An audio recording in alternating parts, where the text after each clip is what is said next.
মাত্র 5 টুকরো গরুর মাংস দিয়ে তৈরি করে ফেলতে পারবেন পুরো পরিবারের জন্য একটা রেসিপি। কি ভাবছেন, এটাও কি সম্ভব?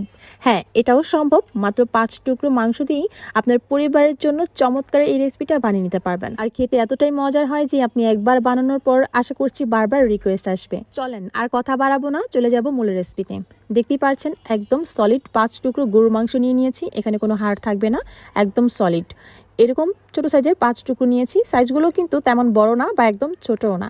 আর প্রথমে কিন্তু মাংসগুলোকে ভালোভাবে আমি ধুয়ে একদম পানিটাকে ঝরিয়ে নিয়েছি। এখন যেটা করবো, মাংসগুলোকে এরকম ছোট ছোট টুকরো করে আমি কেটে নিব, যাতে এটা সিদ্ধ হতে বেশি সময় না লাগে। এখন হচ্ছে এই মাংসগুলোকে আমি একটা প্যানের মধ্যে নিয়ে নিচ্ছি, যেহেতু আমি সবকিছু এখন সিদ্ধ বসিয়ে দিব। এখন আমি প্যানে দিয়ে দিব 1/2 কাপ পরিমাণের মতো মসুর ডাল। ডালটাকে আগে থেকে ভালো করে আমি ধুয়ে নিয়েছি। এখন হচ্ছে আমি মাংসের সাথে এই ডালটা দিয়ে দিচ্ছি।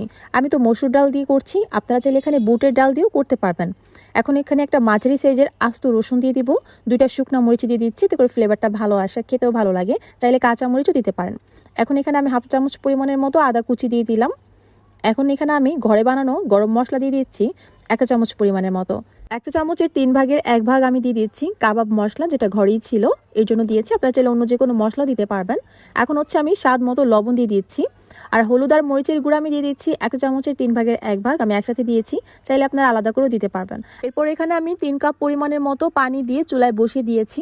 একটা বলক আসা অবধি পর্যন্ত আমি অপেক্ষা করছি। বলকটা চলে আসলে চুলার আঁচটাকে মিডিয়াম টু লোয়ের মাঝামাঝি রেখে আমি প্রায় 15 থেকে 20 মিনিটের মতো এটাকে ঢাকনা দিয়ে ঢেকে রাখবো, যতক্ষণ না পর্যন্ত ডাল আর মাংসটা সুন্দরভাবে সিদ্ধ হয়ে যাচ্ছে। যেহেতু গরুর মাংস, তাই সিদ্ধ হতে একটু সময় লাগবে। যদি মুরগি দিয়ে বানান তাহলে সময়টা খুবই কম লাগবে। দেখতেই পাচ্ছেন পানিটা কিন্তু একদম টেনে একদম সুন্দরভাবে এটা শুকিয়ে গেছে। আর দেখতেই পাচ্ছেন ডালটা কিন্তু পুরোপুরি সিদ্ধ হয়ে গেছে। এখন এটা ঠান্ডা হওয়ার জন্য আমি কিছুক্ষণের জন্য এভাবে রেস্টে রেখে দিব। এটা যখন ঠান্ডা হয়ে যাবে তখন হচ্ছে আস্ত রসুন থেকে আমি কোয়াগুলো বের করে এরপর এই খোসাটাকে আমি ফেলে দিয়েছি, কারণ যেহেতু আমি ব্লেন্ডার করে নিব, এটা থাকলে একটু ঝামেলাই হবে, তো এটা ফেলে দিচ্ছি। এটা একটা জার নিয়ে নিলাম। এখন হচ্ছে ডাল আর মাংসটাও সুন্দরভাবে ঠান্ডা হয়ে গিয়েছে। এখন হচ্ছে জারের মধ্যে আমি সেই মিশ্রণটা দিয়ে দিচ্ছি। আর আমি কিন্তু সব কিছুকে এভাবে ব্লেন্ড করে নিব। আপনারা চাইলে শিল পাটায় বেটে নিতে পারেন। এই তো আমার কিন্তু ব্লেন্ড করা হয়ে গেছে খুব সুন্দরভাবে, কিন্তু আমি এগুলোকে ব্লেন্ড করে নিয়েছি। দেখতেই পাচ্ছেন মাংসের কোনো আস্ত টুকরোই নিয়ে একদম সুন্দরভাবে ডালের সাথে মিহিভাবে ব্লেন্ড হয়ে গেছে। এখন হচ্ছে একটা বড় বাটিতে আমি এগুলোকে নিয়ে নিচ্ছি। এরপর আমি এখানে একটা বড় সাইজের পেঁয়াজ কুচি দিয়ে দিচ্ছি। দিয়ে দিব এখানে 3 টেবিল চামচের মতো বিস্কুটের গুঁড়া। অবশ্যই চেষ্টা করবেন বিস্কুটের গুঁড়াটাই দিতে, যদি না থাকে তাহলে পাউরুটির গুঁড়াটাও দিতে পারেন, যেটাকে ব্রেড গ্রামস বলা হয় আর কি। এখন হচ্ছে আমি 1.5 টেবিল চামচের মতো ধনিয়া পাতা কুচি দিয়ে দিলাম, এতে করে ফ্লেভারটা খুবই ভালো আসে আর খেতেও খুব মজার হয় আর কি। এখন আমি একটা ছোট সাইজের ডিম আগে থেকে ভেঙে ভালোভাবে ফেটিয়ে রেখেছিলাম, সেটা দিয়ে দিচ্ছি। এখন সব কিছুকে খুব সুন্দরভাবে আমি মেখে নিব। যদি আপনারা চান এখানে এক্সট্রা করে কোনো মশলা দিতে চাইছেন তাহলে সেটাও দিতে পারবেন, এতে করে কিন্তু ফ্লেভারফুল হবে আর কি কাবাবটা।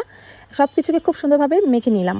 আপনাদের কাছে যদি মনে হয় ডিম দেওয়ার পর এটা অনেকটা বেশি নরম হয়ে গিয়েছে, কোনো শেপ দেওয়া যাচ্ছে না, তাহলে সেক্ষেত্রে এখানে কিছুটা বিস্কুটের গুঁড়া দিয়ে দিবেন, এতে করে কিন্তু এই মিশ্রণটা অনেকটা আঠালো হয়ে যাবে।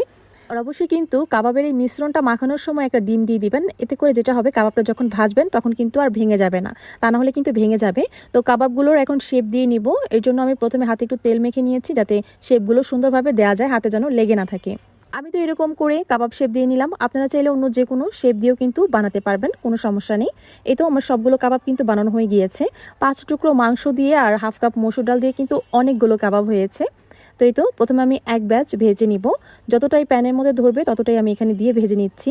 আর আগে থেকে প্যানে পর্যাপ্ত পরিমাণ তেল আমি গরম করে রেখেছিলাম। এরপর কাবাবগুলো দিয়ে দিলাম। চুলার আঁচটাকে মিডিয়াম টু হাইয়ের মাঝামাঝি রেখে এই কাবাবগুলোকে ভেজে নিতে হবে। এক পাশ ভাজা হলে আরেক পাশ উল্টে দিচ্ছি। এভাবে করেই কিছুক্ষণ পরপর উল্টে পাল্টে দিব, যেন সব দিক থেকে খুব সুন্দরভাবে এটা ভাজা হয়ে যায়। আর দেখতেই পারছেন কত সুন্দর একটা কালার এসেছে। আমি ঠিক এরকম একটা কালার করে কিন্তু সবগুলো কাবাব ভেজে নিব। আর এই কাবাবগুলো ভাজার পর দেখেই বোঝা যাচ্ছে যে উপরের দিকটা কতটা ক্রিস্পি হয়েছে। একদম বাবুর্চি স্টাইলে কিন্তু এই কাবাবটা তৈরি হয়েছে, আর খেতে অসম্ভব মজার।